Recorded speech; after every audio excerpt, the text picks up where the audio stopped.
Assalamualaikum warahmatullahi wabarakatuh. Halo teman-teman. Oke, di video kali ini saya akan mereview bagaimana cara membuka baut yang berkarat. Ini kalau dibuka susah ya teman-teman, makanya kita memakai trik ini. Trik ini sangat mudah ya teman-teman. Cukup kita panaskan baut yang berkarat ini dengan menggunakan solderan ya teman-teman.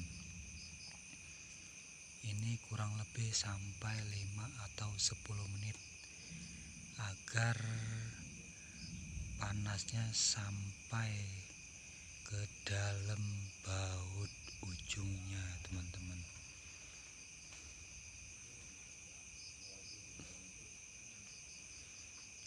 Dipanaskan begini teman-teman agar memudahkan pada saat nanti kita membuka baut ya teman-teman ya. Oke, tonton saja videonya sampai habis. Jangan lupa di like and subscribe dan share.